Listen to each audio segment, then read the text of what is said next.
Well, hello, problematic darlings. This is Hillary Mansfield, also known as Hill Jane Uninhibited. If you are new to this channel, well, thank you for joining me. Um, I used to be a big time, well, I was never big, but I used to record on and make videos on YouTube quite a lot 4 and 5 years ago, and it just got to be a little too much taxing, and I never got in those dizzying heights of a Trisha or a Jeffrey or a Manny MUA or a Peter Mon. And I love Peter, by the way. But so I quit doing it for quite some time, and now I've gotten a few new followers because I've been doing short videos a lot lately. I have lost 36 pounds since February 25th, and I've been kind of recording every other day shorts, walking to work, doing my exercises, whatever it is, and just welcoming you in with my weight loss journey. And so I've gotten some new um, followers, and I'm very grateful. Thank you. Thank you for following. This is just for fun. I used to be monetized years ago. I never made tons of money. I think the biggest I ever, I think I made $100 like twice. So it was never anything major. And this is just for fun, just to, pass the time by. That's what we're here for, right? To get through this thing called life. But I've been doing, last, in February, I did a movie review of Jennifer Lawrence's movie, J-Law's movie, my good friend J-Law, of her movie, Die, My Darling. And that's here on YouTube. And I wanted to do another movie review. Originally, I was going to um, do a review of Screen 7 because I heard that it was being released to social media today, and it is. But if you want to rent it, download it on Fandango or Apple TV. It's like $19.99. I'm not paying that to watch a film. Um, no, no. So what I did was I went and rewatched the original Scream, the one from 1996, which I watched it today, but I also saw it when it was originally released. I saw it in the winter of 1997. It was released late 96. And what you have to realize is back then, particularly with this movie, when a film was started doing well, and I think that Scream, I'm not sure that it started off doing great, but it played in its first run for quite some time. And I went around Christmas 96 or maybe very early 97 and saw it in the theater. I was in my 20s, I was a baby, and so I have some thought. I rewatched it today, and I have some thoughts on it. Watching this movie, what, 30 years later, and so I wanted to discuss the cast and my thoughts on their parts in the film. Obviously, Drew Barrymore. When I went to see this film in the theater in '96 or '97, whichever it was, I'm thinking it was '97. My friend Tia had gone to see it, and she came over to my apartment, and I was watching Whatever Happened to Baby Jane, and she said, "Oh, you should really go see Scream," and she was telling me about it. But Drew Barrymore, I was under the impression it was a Drew Barrymore movie. You have to understand, I'm Gen X, and Drew Barrymore was our girl. Huge star.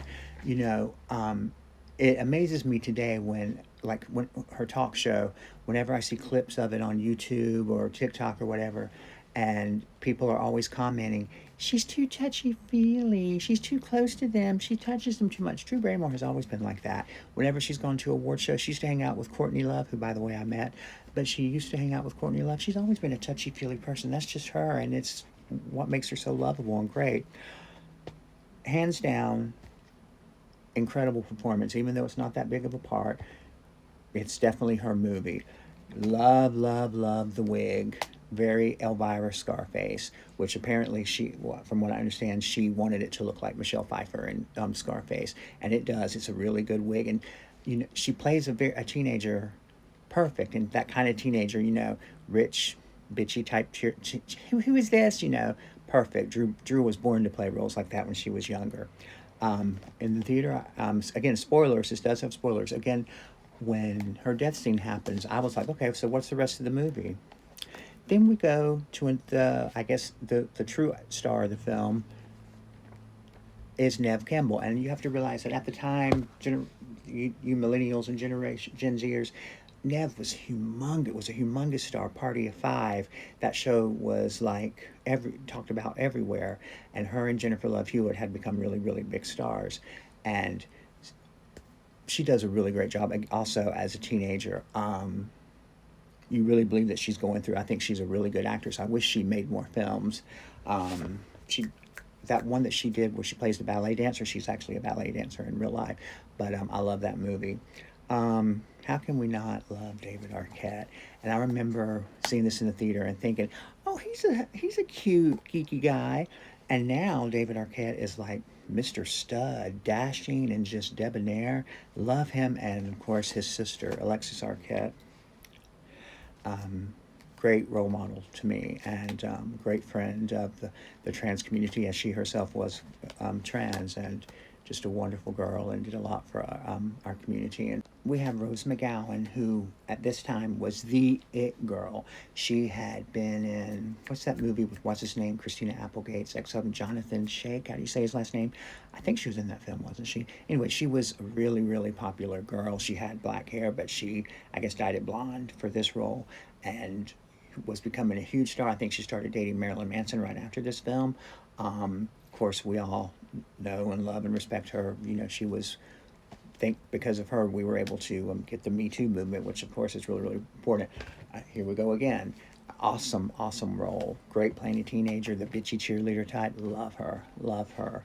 Um, Courtney Cox. If it wasn't for Nev, if it wasn't my love for Drew and my respect for Nev, I would say this is Courtney Cox's movie. I love Courtney Cox being a bitch. And I was trying to Google, but I forgot to do it earlier, but I wanted to see who made like the neon green suit she's wearing at the beginning, who designed that, and if it was any high fashion that she's wearing. Um, but love her. I can't think of anyone else who could play that part. Don't love the Scream 3 because of the bangs. No, girl. She needs long bangs like me. Can you imagine? I've had baby bangs before. No, I think that's a wig she wears in Scream 3 anyway.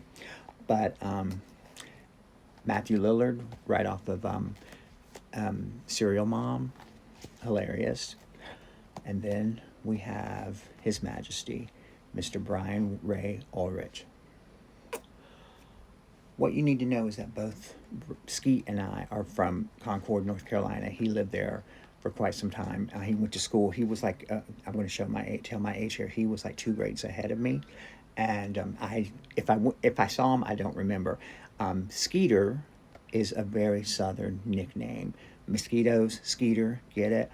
I know he was on the T-ball league and maybe softball or baseball. I don't remember, but I'm a huge Skeet Ulrich fan, and the man has not aged one day.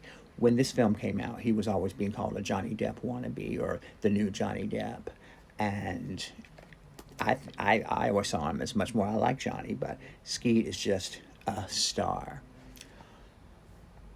There's also a little cameo by the guy who plays Tommy in Terms of Endearment. He's one of the ghost face. He's wearing one of the ghost face costumes that Henry Winkler takes the mask off of. So that's interesting. But I always loved the film. Watching it today, you know, in the age of, you know, social media, and we all have our iPhones and Androids, it's interesting. Billy, that's Skeet's character's name, has one of those old big phones, and it's just kind of humorous to watch that. With the exception of computers, we had internet in 1996. That's a misconception, but it was nothing. It was nothing like today.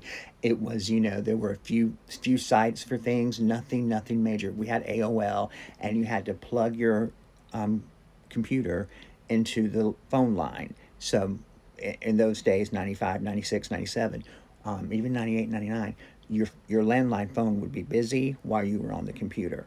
And so it was nothing compared to like today. But we did have internet. It had nothing, no sites like there are today.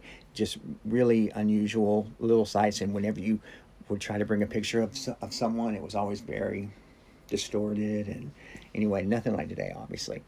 Other than that, I think it's aged pretty good. I don't think any of the recent Screams, the ones that I've seen one, two, three, Which one was the one with Parker Posey? 3. Have I seen 4? Um, Obviously, I haven't seen 7. I saw the new Scream where Nev wasn't in it.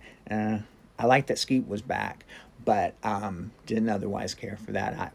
Scream is Nev Campbell. It's not Jenny Ortega and whoever that pretty girl is. I'm not saying ugly. Whoever that girl was that played her sister. That's Skeet's daughter in the film. Um, but it's to me, it's not a real Scream. Also, I am not. I like the movie, but I'm not one of those super fans who knows everything about it, knows every single character, and who's this, who's that. And there's plenty of sites online on the web that say have all that stuff. I wouldn't necessarily go to a Comic Con unless they came to Baltimore and Skeet Ulrich was there. Then I would go, definitely. But I think it's a classic, and I don't think any of the sequels have been as good. Um, and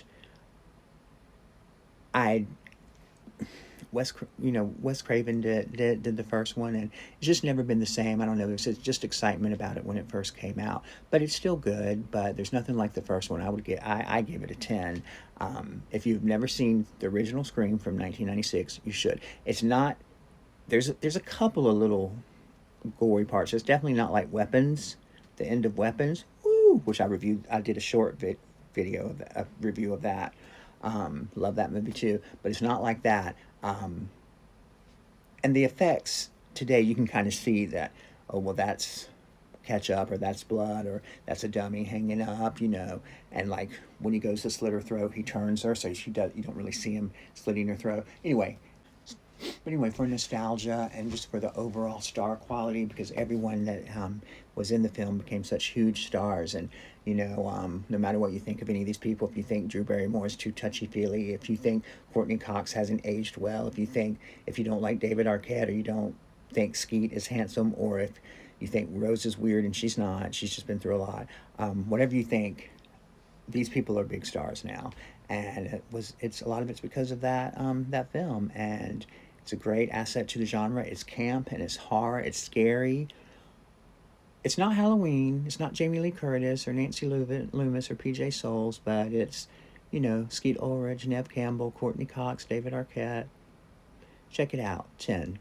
And thanks everyone for watching. I probably won't get a lot of views on this, but I do film short-term or short content like every other day, so tune in and watch some of my old content if you're able to, if you want to pass the time. Thanks for watching, and I don't know why you're watching. Go out and get you some. Boo!